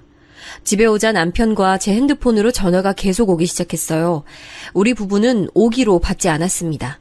시어머니는 지금이라도 전화를 받자고 하셨는데 제가 극구 반대했어요. 그리고 저와 남편은 밤을 새워 고민했습니다. 시아버지의 저런 행동을 언제까지 지켜봐야 할지 몰랐으니까요. 상담을 받게 해야 하나 싶어 정신과도 알아보고 충동을 억제하는 건전한 방법이 뭐가 있을까 고민하며 그렇게 아침이 됐죠. 시어머니는 이제 시아버지 기분이 풀렸을 테니 집에 가겠다고 하셨어요. 저는 걱정되어 남편과 같이 시댁에 갔더니 진짜 시어머니 말대로 시아버지는 마치 아무 일도 없었던 것처럼 평온하셨어요. 남편에게 집에 오는 길에 물어봤더니 원래 그렇다고 하더라고요. 매일 24시간 내내 화가 난 상태면 시어머니도 도망치듯 집을 나가셨을 텐데 자기 기분이 나쁠 때만 저러니 시어머니도 시간이 지나면 괜찮아진다고 믿으며 계속 결혼 생활을 지속하신 거였어요. 우리 시어머니는 제가 본 사람 중에 제일 천성이 착하고 다정하신 분이세요. 그렇게 시아버지가 본인 엄마를 동의도 없이 집에 데려왔어도 그 사람이 자기를 몇십 년에 걸쳐 괴롭힌 시어머니여도 얼마나 극진히 간호하셨는지 모릅니다. 어머니, 이게 다 뭐예요? 어머. 그거 죽이야.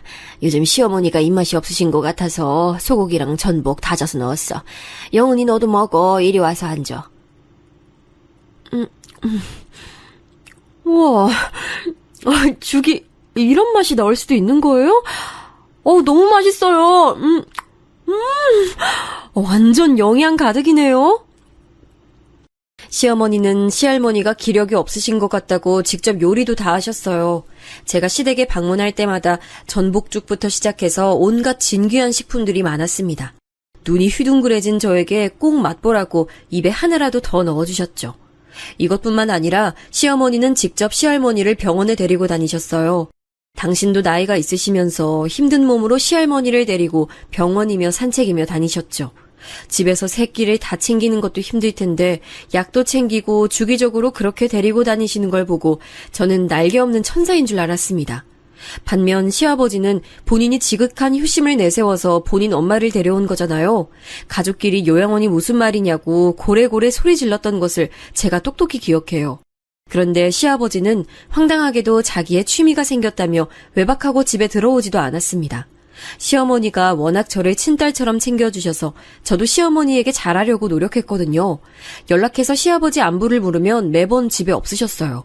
나중엔 아버님께 아버님은 뭐 하세요가 아니고 오늘도 나가셨어요? 라고 물을 정도였죠.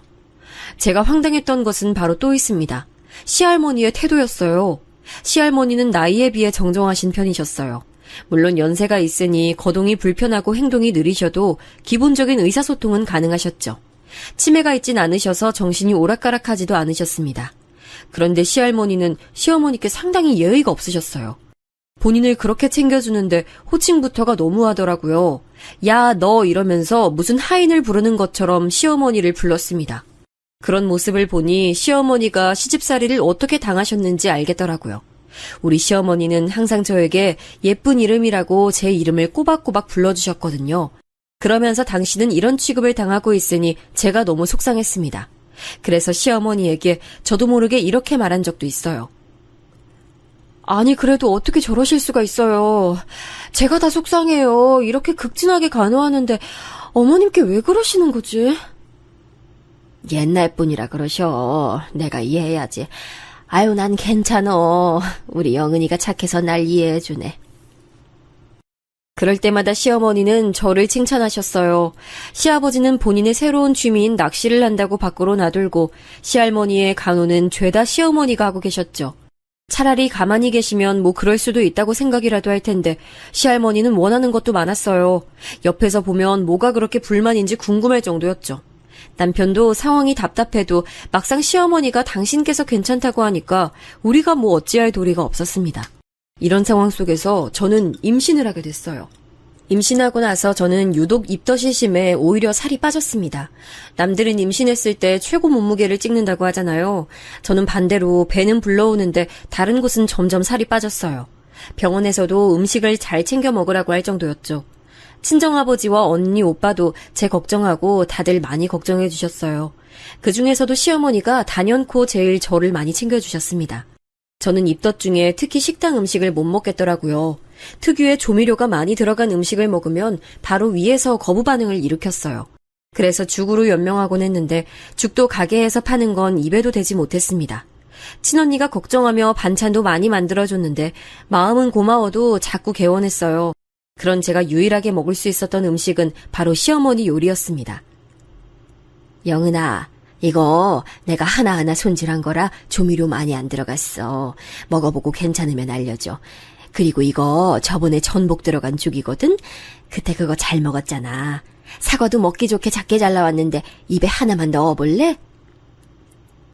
시어머니는 간호하기도 바쁘실 텐데 입덧하는 며느리 먹이겠다고 종일 부엌에서 사셨어요. 처음엔 제가 부담을 느낄까봐 일부러 우리 집 앞에 음식을 두고 가셨는데 제가 그러지 말라고 하니까 들어오셔서 저렇게 말씀하시고 바로 집에 가셨습니다. 이때 얼마나 감사했는지 몰라요.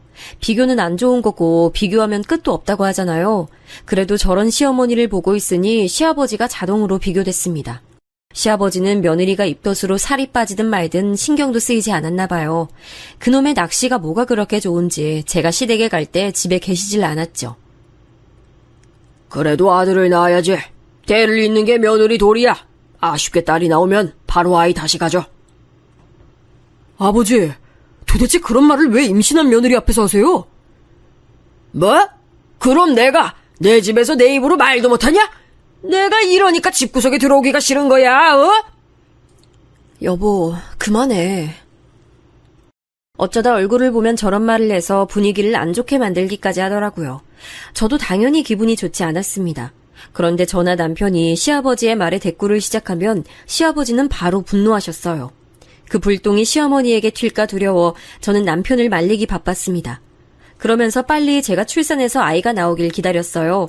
친언니가 저에게 어른들은 손주를 보면 그렇게 안 하던 짓을 한다고 했거든요. 태교하며 최대한 좋은 것만 생각하고 싶은 마음도 당연히 있었고요. 시어머니는 요리도 그렇고 영양제도 많이 챙겨주셨습니다. 평소에도 저에게 물 한 방울 묻히게 하는 분이 아닌데 임신했을 땐 더 그러셨어요. 시댁에 가서 제가 뭐라도 하려고 하면 제 앞을 가로막으며 제발 앉아있으라고 하셨죠. 덕분에 임신 후기로 가면서는 저도 점차 몸무게가 늘기 시작했습니다.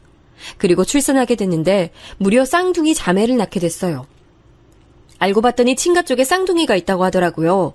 아기가 2명이나 찾아오다니 남편과 저는 2배로 기뻤습니다. 하지만 기쁨도 2배지만 힘듦도 2배였어요.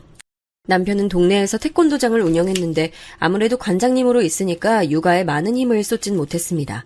물론 다른 남편에 비해 많이 도와줬던 건 사실이에요. 하지만 그것도 한계가 있었죠.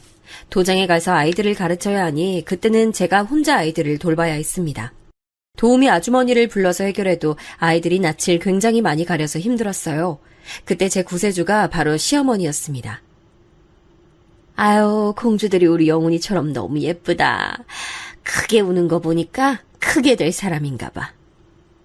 어머니, 안 힘드세요? 아이들 내려놓고 좀 쉬세요. 난 하나도 안 힘들어. 괜찮아. 영훈이 너야말로 지금이라도 좀 자. 시어머니는 우리 집에 매일같이 오셔서 저를 도와주셨어요.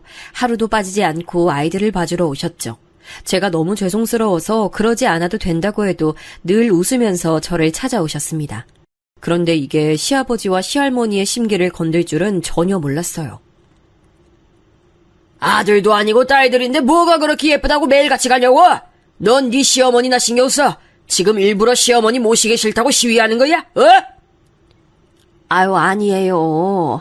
금방 들어갈게요. 그리고 시어머니 드실 밥 다 해놓고 왔어요. 노인네 혼자 집에 두면 어떡해? 네가 그러고도 사람이야, 어? 지금 들어갈게요. 미안해요. 시어머니가 우리 집에 오셔서 저를 도와주셨던 날들이 지속되자 시아버지는 전화를 걸어 뭐라 하는 날이 늘어났습니다. 시아버지는 지독한 남아선호 사상이라 제가 딸 쌍둥이를 낳았다고 하니 병원에 오시지도 않았어요.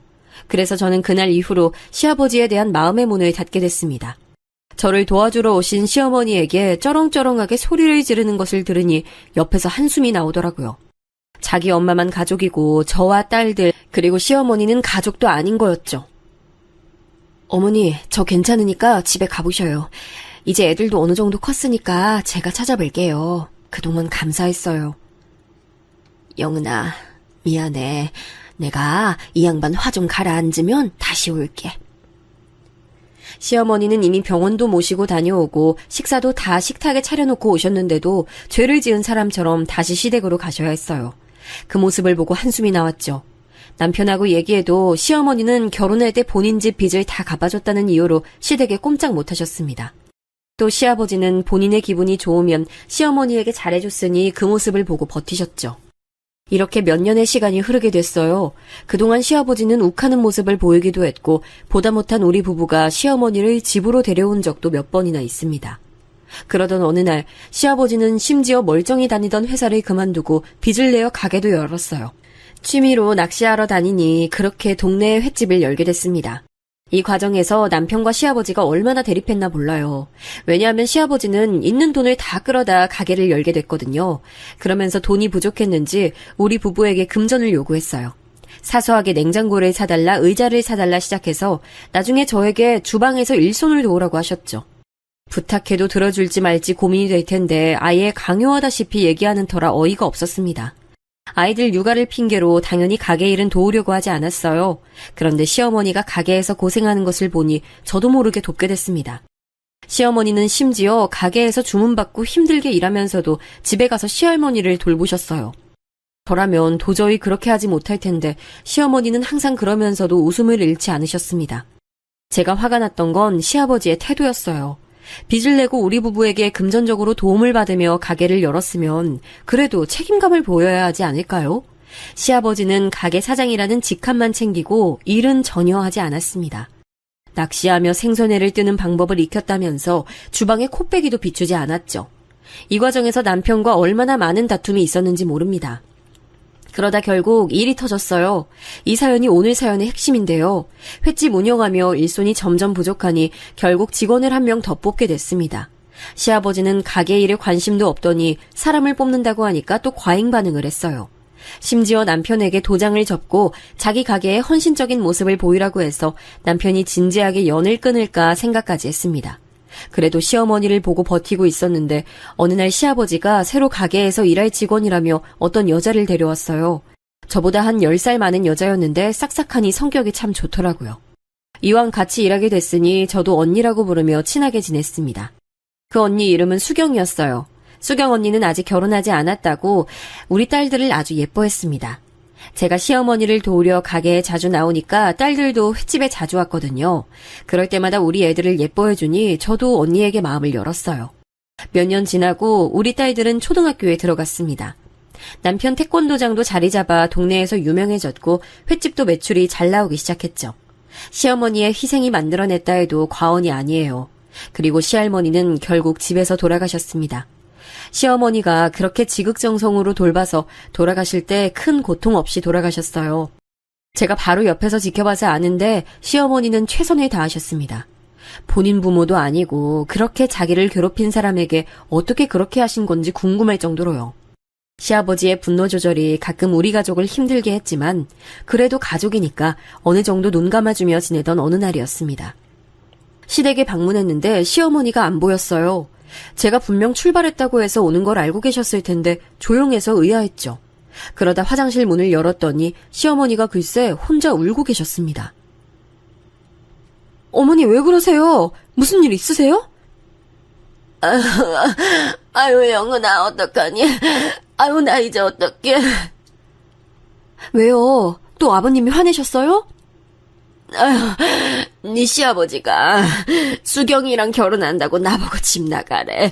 이게 무슨 일이니? 아유. 저는 너무 놀라 그대로 얼어버렸습니다. 시어머니에게 들은 내용은 충격적이었어요. 시아버지의 옷에서 수경 언니 지갑이 나오더래요. 그래서 추궁했더니 오히려 당당하게 이혼하자는 얘기를 꺼냈다고 하더라고요. 시아버지에 대한 분노가 솟았습니다. 다른 사람도 아니고 어떻게 시어머니에게 그럴 수가 있죠? 그리고 수경 언니에게도 화가 났어요. 뻔히 우리 가게에서 일했으면서 어떻게 바람이 나요. 저는 너무 화가 나서 남편의 도장으로 찾아가서 자초지종을 설명했습니다. 남편도 머리 끝까지 화가 나 임시로 도장을 씌웠고요. 그리고 시댁에서 같이 있으면서 시아버지를 기다렸어요. 시아버지가 집에 오자 저와 남편은 차분히 물었습니다. 그런데 태도가 기가 막혔어요. 뭐 어쩌라고? 네 엄마 요양원 보내. 난 수경이랑 살 거야. 이 지긋지긋한 집구석 다 필요 없어. 어떻게 그러실 수가 있으세요? 어머니가 그동안 헌신한 게 몇 년인데요. 40년을 고생하셨는데 어떻게 그러세요? 뭐? 네가 뭘 알아? 네가 뭘 아냐고? 며느리가 감히 시아버지에게 말대꾸야? 하여간 이놈의 집구석 옆에 애들 다 필요 없어. 썩 꺼져! 시아버지는 급기야 또 집안 살림살이를 깨부수기 시작했어요. 남편이 제압하자 아들이 자기를 죽인다며 경찰에 신고까지 했죠. 집에 오신 경찰에게 사정을 설명했더니 본인이 피해자라고 드러눕는 모습을 보며 기가 막혔습니다. 어떻게 사람이 저럴 수가 있죠? 제가 시아버지가 집에 오기 전에 시어머니에게 마음을 독하게 먹으라고 했거든요. 그래서 시어머니도 이번엔 물러서지 않으셨습니다. 내가 당신 엄마 병간호를 몇 년을 했어. 그런데 어떻게 나한테 이래? 참나, 그래서 뭐 어쩌라고? 난 수경이랑 살겠다잖아. 넌 요양원 가서 살아. 그게 말이 되는 소리야? 사람이 어떻게 그래? 내가 이 집안에 헌신한 게 얼만데? 누가 시켰어? 그러라고 시켰냐고. 요양원 가. 가족끼리 무슨 요양원을 보내냐고 화냈던 시아버지는 어디 가고 오히려 멀쩡한 시어머니를 요양원에 보내려고 하는 시아버지만 있더라고요. 시아버지는 우리가 아무리 화내고 따져도 들은 척도 하지 않았습니다. 저는 너무 화가 나서 수경 언니에게 전화를 걸었어요. 하지만 절대 받지 않았죠. 저와 남편은 시댁에 더 있기가 싫었어요. 그래서 시어머니를 데리고 집을 나왔습니다. 시아버지는 끝까지 그런 우리에게 소리쳤어요. 요양원 보내버려 라고요. 시어머니는 충격이 크신지 우리 집에 와서도 한참을 우셨습니다. 그 모습을 보니 저도 분노를 참을 수가 없었어요. 시어머니는 저에게 이미 엄마였거든요. 남편도 화가 많지 않은 사람인데 눈이 돌 정도로 화가 났죠. 참을 만큼 참았다는 생각이 들었어요. 그래서 남편과 저는 반드시 이번 기회에 두 분을 이혼시키려고 다짐했습니다. 당장 다음 날부터 우리는 당연히 가게에 출근하지 않았어요. 시아버지는 무슨 생각인지 전화를 계속하더라고요. 시어머니와 제가 가게에 나가지 않으면 손해는 누가 보겠어요? 시아버지는 그동안 가게에서 일했던 적이 없으니 몰랐겠죠. 이혼 서류 준비도 차근차근 시작했습니다. 변호사 선임하고 증거를 수집하는데 이걸 다행이라고 해야 할까요? 시아버지는 그동안 40년을 넘게 시어머니를 두들겨 팼으니 증거가 많았어요. 불륜에 대한 증거도 넘쳐났죠. 증거를 수집하며 알게 된 사실은 바로 수경 언니가 애초에 우리 가게에 오게 된 경위였어요. 낚시 동호회에서 둘이 불륜을 시작했더라고요. 그러면서 우리 가게에 와서 일하게 된 거였어요. 저는 그것도 모르고 언니가 우리 딸들 예뻐한다고 좋아했는데 미친 듯이 후회됐습니다. 가만히 당하고만 있을 수 없잖아요. 그래서 어차피 동네 장사로 먹고 사는 시아버지 가게를 완전히 망하게 하고 싶었어요. 시아버지는 자기 멋대로 살아온 사람이라 상간녀인 수경 언니를 집에 데려오고 시어머니를 요양원에 보내고 끝내려고 했었나 봐요. 우리 부부가 적극적으로 이혼 서류를 준비하니 당황한 모습을 보였습니다. 시어머니에게 따로 연락해서 회유하는 모습도 보였어요. 하지만 제가 옆에서 어머니가 마음이 약해질 때마다 독하게 마음을 먹으라고 챙겨줬죠. 어머니도 자기가 그동안 시댁에 헌신했는데 이런 식으로 돌아오니 너무 가슴이 아프다며 이혼에 대한 의지가 확고했어요. 아니, 진짜 치고 나고 바람났어요? 어머. 네, 그래서 어머니는 지금 우리 집에 계세요. 애초에 그 언니 데려온 이유가 상간녀라서 데려왔더라고요. 너무하죠. 지금 이혼 준비 중이에요. 저는 그 뒤로 너무 바빴어요. 왜냐하면 가게를 망하게 하려고 애썼거든요. 남편 도장에 다니는 아이들 학부모부터 시작했어요. 애들 학교 학부모 모임에 적극적이라 아는 엄마들이 많았거든요. 가게도 이런 식으로 제가 엄마들을 데려와서 점차 단골들을 만들어갔는데 돌아오는 게 바로 불륜이라니 기가 막혔죠. 시어머니와 제가 노력해서 키워놨더니 본인은 바람 피우는 시아버지를 어떻게 가만두겠어요? 소문은 빠르게 퍼졌습니다. 워낙 동네가 작아서 어차피 동네 장사로 먹고 살던 곳이었으니 당연한 결과였죠. 시아버지는 처음에 그렇게 당당하더니 나중엔 우리 집에 와서 빌기 시작했어요. 왜냐하면 가게가 망하면 남는 게 없었거든요. 본인들의 생각으론 시어머니가 없어도 멀쩡히 운영할 수 있다고 생각했을 거예요. 하지만 그건 착각이었죠. 재료 손질부터 손님 응대와 청소까지 시어머니의 손길이 안 닿는 곳이 없었거든요. 미안하다. 내가 잘못했어. 용서해줘. 수경이도 정리했어. 내가 미쳤었나봐. 이제 손도 안 올릴게. 미안해. 시아버지는 이혼 소송이 진행되며 가게도 망하고 위자료까지 뱉어내야 하자 급기야 아예 다른 사람이 됐어요. 법원에서 다행히 시어머니가 그동안 헌신했던 것을 다 인정해줬습니다. 남편과 제가 대한민국에서 아주 유명한 로펌 변호사에게 사건을 맡겼거든요. 거기다 시누이까지 와서 증언해줬어요. 시누이는 결국은 이혼하게 됐냐며 적극적으로 도왔습니다. 그렇게 시아버지는 남는 게 하나도 없게 됐어요. 저는 시어머니의 마음이 약해질까봐 옆에서 계속 주문처럼 말했습니다. 어머님은 할 만큼 하셨어요.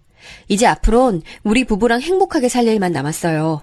예전에 팔려왔다고 지금도 그렇게 살아야 하는 건 아니에요. 내가 너희에게 무슨 할 말이 있겠어. 그냥 고맙다. 다행히 시어머니도 마음을 굳게 먹으셨어요. 그 뒤로 어떻게 지냈는지 아세요? 시아버지의 후회한다는 연락은 다 받지 않고 있습니다. 실제로 어머님은 우리 집에서 지내고 계세요. 그리고 시누이까지 다시 어머님과 연락하니 시어머니는 지금이 제일 행복하다고 하세요. 횟집은 당연히 망했고요. 부동산 사장님에게 들으니 빚더미에 앉았다고 하더라고요. 심지어 불륜한 수경 언니가 시아버지를 버리고 떠났다는 소리도 들었습니다. 남편은 이제 그 사람은 가족이 아니라고 확실히 선을 그었어요. 남편으로도 아빠로도 최악이었던 그 사람은 잊고 우리끼리 행복하게 살자고 다짐하고 있답니다. 우리 딸들도 할아버지와 사이가 좋지 않아 이제 더 볼 일이 없다고 하니 좋아하더라고요.